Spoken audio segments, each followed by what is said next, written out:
Hello and welcome to the Good Taste channel. I've heard this story told a few different ways, and I've read a few others. So what you're about to hear is a combination. So if it makes you uncomfortable, just think of it as fiction. Once upon a time, there was a child born into a wealthy Swiss family, or maybe Dutch or German. Well, I'd rather think they were Swiss, Swiss chocolates, Swiss watchmakers, Swiss banks, that kind of thing. It fits. At a fairly young age, fairly early age, this child, let's call him Daniel, after the biblical prophet, this child discovered he could draw remarkably well. His parents noticed too and hired him a tutor. Did you have a tutor as a kid? Those rich people. Anyway, in college, Daniel majored in both chemistry and fine arts. Now, this was during that unfortunate period when realistic art was considered, Passé. at least if it was contemporary realism. Now, the old masters and the Impressionists, those were still admired as they are today, but new realistic paintings, not so much. Anyway, Daniel began to experiment. He studied the old masters, he copied them, he mastered the craft. Eventually, he realized he could imitate almost any artist's style. Baroque, Classicism, Realism, Impressionism, he could do it all. And that gave him an idea. He went out and bought the same kind of pigments and oils used by Hals. Now, let's make it Rembrandt. I mean, few civilians know anything about Hals, but pretty much any city dweller has at least heard of Rembrandt, right? So, Daniel purchased real linseed oil, genuine, natural resins, and earth pigments ground by hand. Things that Rembrandt used. No modern titanium white, of course. He used lead white, which, by the way, is a bit toxic. Never mind. He then made his own varnish.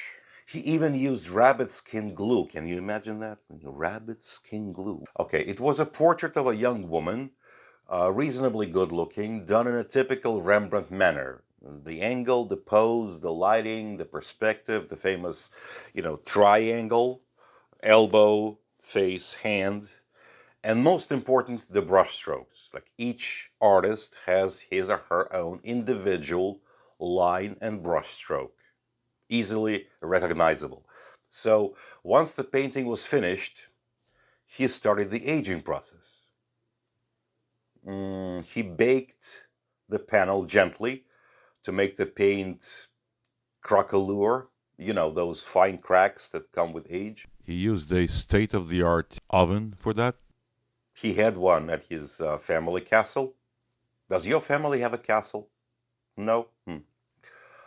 He treated the surface with a diluted acid wash to dull the colors just a little bit.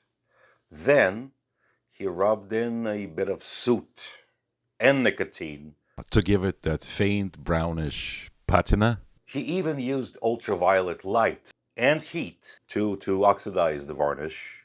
All that so that the chemistry of the painting down to the molecules agreed with the story he was about to tell some people.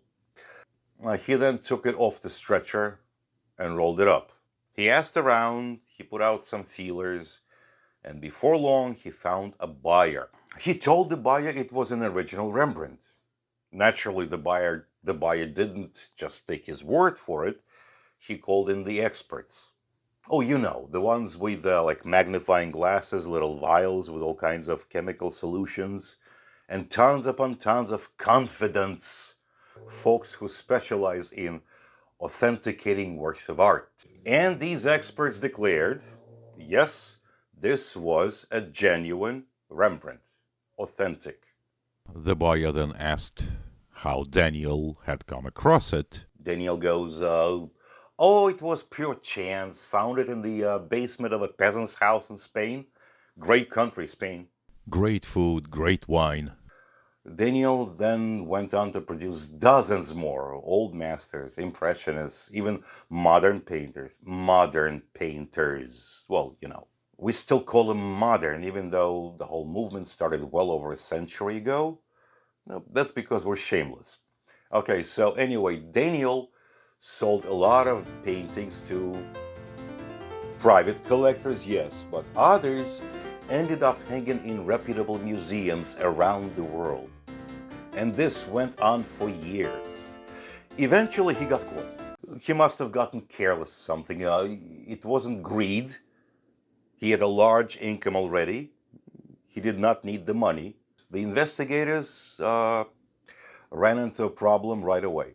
One prestigious institution after another refused to admit they and their experts had been fooled, which, to be fair, is understandable. Reputation is important. Meanwhile, the charges were legit, so Daniel had to spend some time under house arrest in his family's castle, naturally. Now look, forgery in and of itself isn't particularly interesting or intriguing. It's a fairly trivial crime. It's banal. There's nothing particularly dramatic about it. The really fun part came when Daniel, still under house arrest, was allowed to give an interview. And the reporter who showed up happened to be intelligent. Imagine that, an intelligent reporter. But it's true. The reporter was intelligent. Kudos to him.